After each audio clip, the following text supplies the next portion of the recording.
Ano ba may sulat ni John? Sige, right J at root J. Okay, demerit ka, demerit. Sige, basahin na katalangan. Right J at root J. Okay, ikaw may nagibing.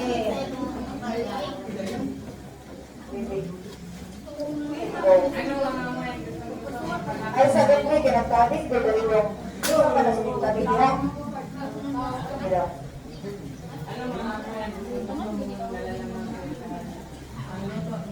Okay, ang logo ni Mama. Pangatlo ang bibig. Pakibasa ng inyong sagot din, Rebecca at sige, Rebecca.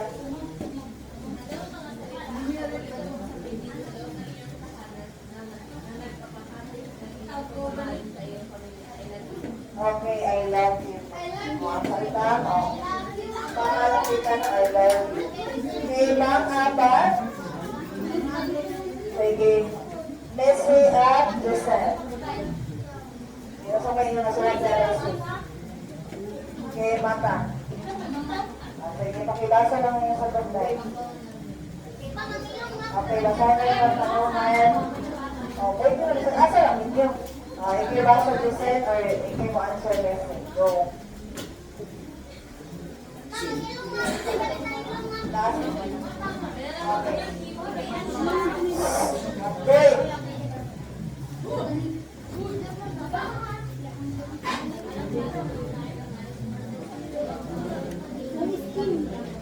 Okay, nakikita ang masaya. Ipanguli. Okay, Maria Bell at Mary Joy.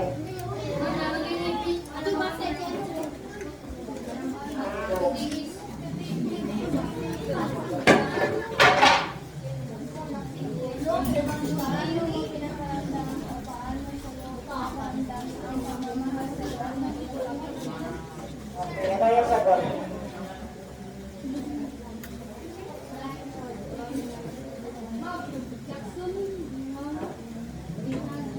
Ayun, kay ilang parents. Okay.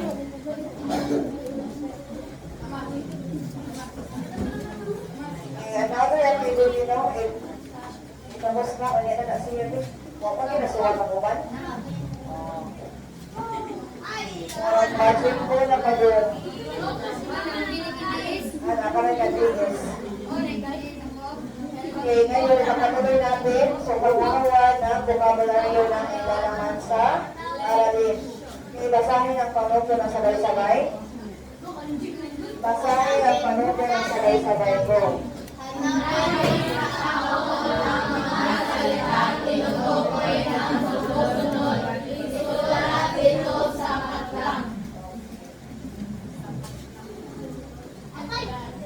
Okay, write your answers at the back of your paper. Okay, 1, 2, 3.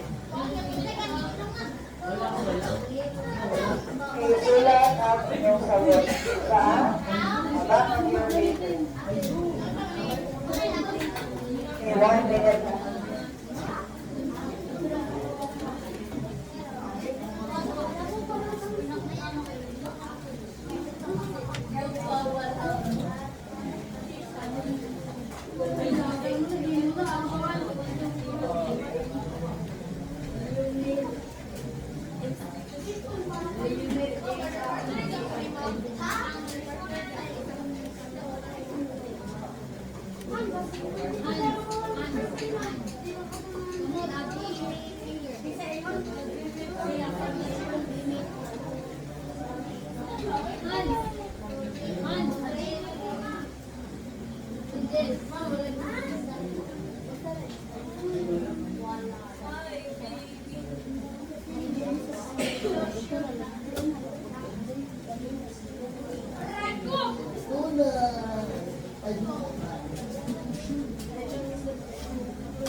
One,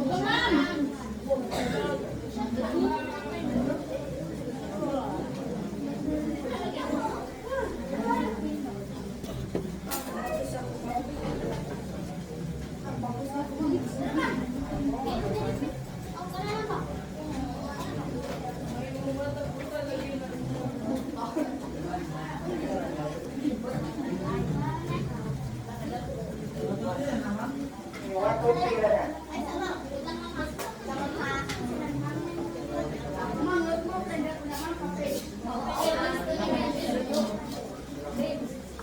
Sige.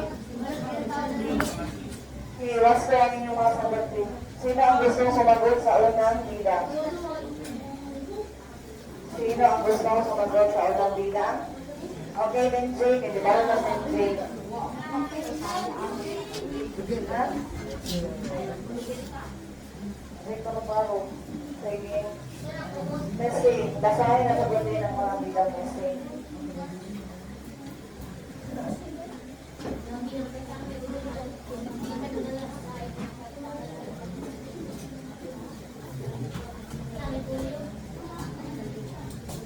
Okay, correct. Institution.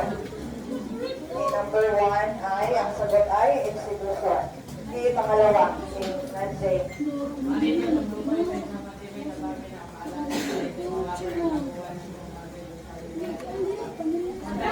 Okay, no, pundasyon. So, para hindi mawasak ang mga gusali, dapat ito ay may matibay na, okay, pundasyon. Okay, pangatlo, panghuli. Okay, Empress.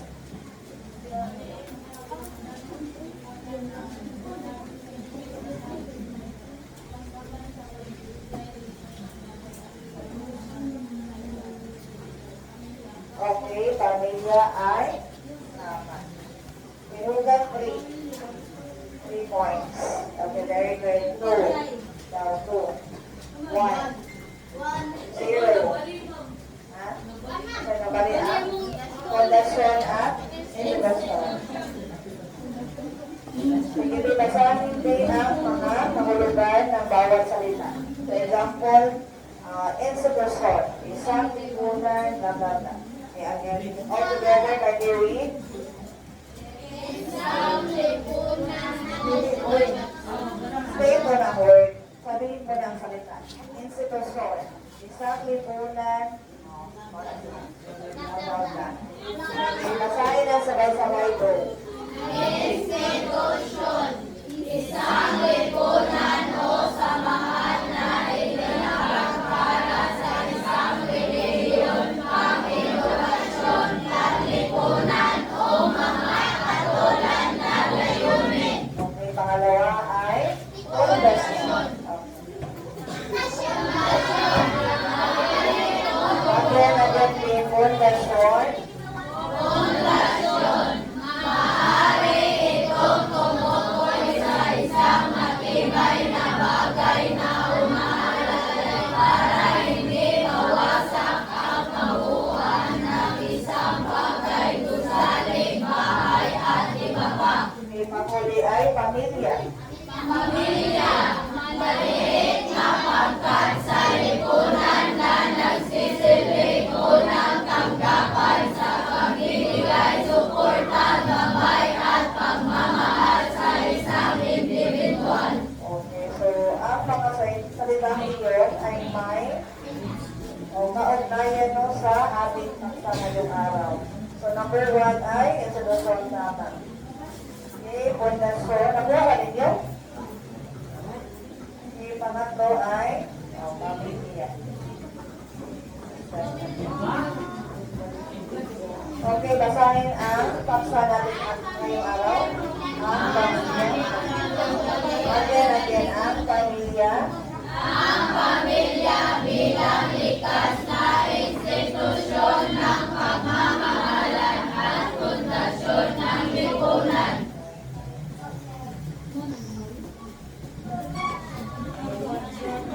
Okay, traditional o moderno. Okay, ano ba ang pamilya noon at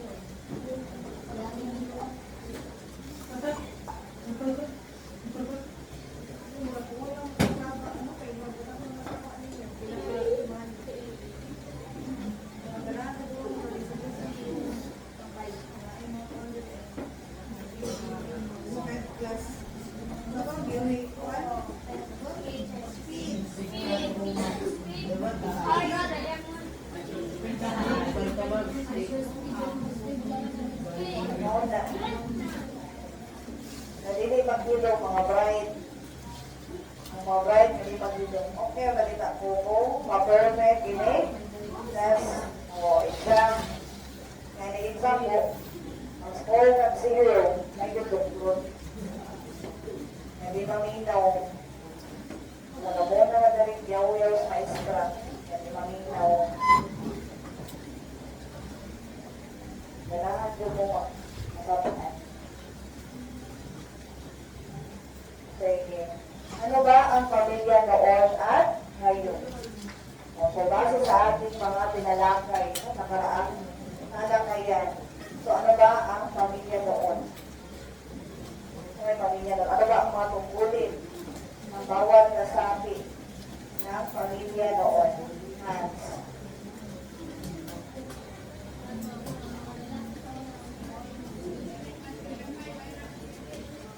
Okay, so kung noon merong mga designated na mga tungkulin. So, ang bawat kasapi na pamilya. So, pero ngayon, magkaiba na. So, dapat, ito naman, meron ng pagkaka-pantay-pantay sa mga tungkulin. So, kagaya noon, ang inyong ina noon, dapat gumagawa ng gawaing bahay. So, pero ngayon, ang ama no, naana sa contribution. So, hindi lamang ang ina. So, naanay na usap kung compare sa una. At ngayon ay meron ng natawagan sa bawat konsepto ng pamilya. So, ano ba ang 5 konsepto ng pamilya? No, 5 konsepto ng pamilya. So, meron ng nuclear na pamilya, extended na pinalawak na pamilya, blended, joint, mga magulang na may mga pamilya may solo magulang. So, meron na siyang katawagan. So, before, wala man na siya. Pati na rin sa mga pagpapalaga na dapat matutuhan ng mga anak mula sa kanilang pamilya. Anong 10 pagpapahalaga.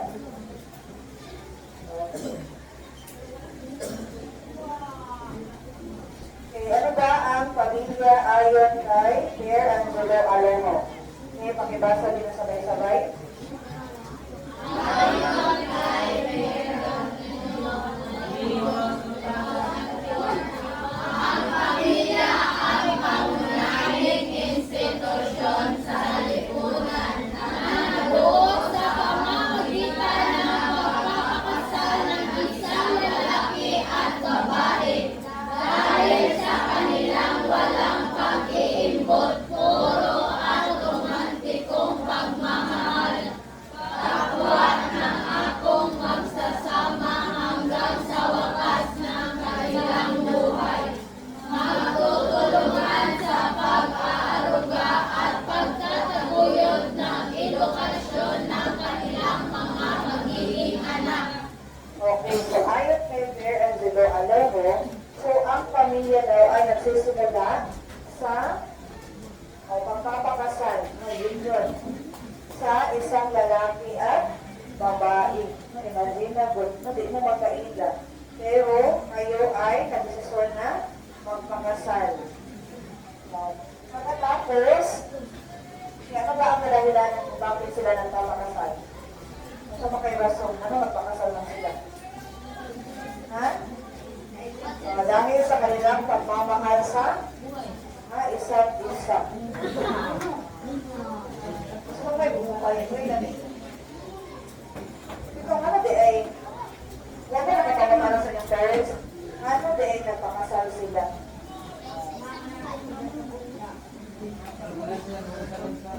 Dahil, gusto, kahit nagpangalan sila at gusto nila bumuo ng isang pamilya. Sa bata, isang pamilya,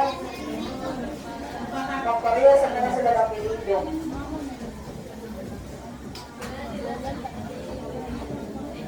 Kapwa na natin magsasama hanggang sa wakas sa kanilang buhay. Sa pagpapakasal, pagpapakasal na kami namin ginay promises. Na hindi sila mag-iwalay hanggang sa pagtanda. Sila ang magsasama hanggang habang buhay. Pero meron ilang mga pamilya no, na hindi healthy ka na. Or ang mga magulang ay naghihiwalay no, dahil merong mga hindi nagkakaulawaan o merong mga bagay na hindi nais na ka lang o mangis ng lain. Inaanak siya. Inaanak siya no, naamag din na. Okay, magsisimula yan kapag hindi na nagkakaintindihan ang mga mag-asawa. No, or wala na siguro silang pagmamahal sa isa't isa. So, nawawasan ang pamilya. Okay, magtutungan sa pag-aaruga at pagtataguyod ng edukasyon ng kanilang mga anak. So, mauna ginano mga higala. Before mo mag-video, dili ra gina ang ninyo pero mo dili ra na ingon nga mag-video mo because you love the person. Dapat tingnan nyo rin ang financial na stability. Naaba na siya capacity na mag-provide. Natabi na sa mga bulsok ko eh. Naaba na yung capacity mag-provide ang iyong pagiging asawa. So, dili ra na close down. So, meron ba kayong savings? Meron ba kayong investment? O, meron ba kayong insurance? No? Maunay dapat i-consider bago mag-asawa. Okay, kumang. Mag-bilya na ko, wala kami balik kay. No? Di sobra pa ang pangka. Na-annulment, wala may divorce sa Pilipinas. O, naku ang gasto sa annulment compare sa pagpakasal. So, mauna, no? O, na-annulment. Okay, dapat piliin nyo ang lalaki o babaeng gusto nyo makasama habang buhay. Nakalang dili nyo mo magputaan sa kapiguang na siya. So, dapat piliin nyo mag-break na kung sa imuha mga asawa break. Sige, basahin nasa sa mga ito. Ayon pa rin sa kanya. Ayon pa rin sa kanya, ang pamilya ay isang konkretong pagpapahayag ng positibong aspekto ng pagmamahal sa kapwa sa pamamagitan ng kawawa at ang galang o pagsunod. Okay. So, kapag ang mag-asawa ay nabisasyon na magkapamilya, magkaroon ng mga anak. So, another responsibility. So, bago mag-desisyon na magkaanak, so una-unaon, ready na ba ka? Ha? O, ready na ba ka na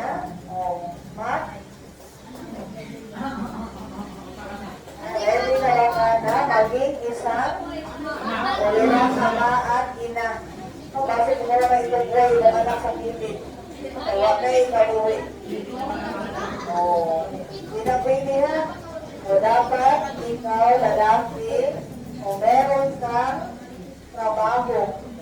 O, malaki ang iyong sahod o sweldo para sa tustusin ng pangangailangan ng pamilya.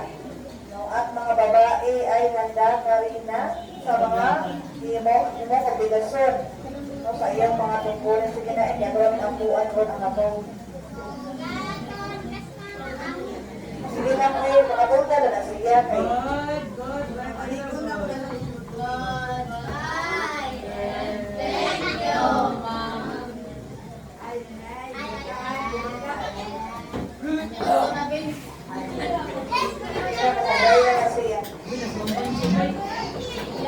Basig ang iyang lagot, di ka po na iyang natis. Sige, so, another time, i-continue natin ito para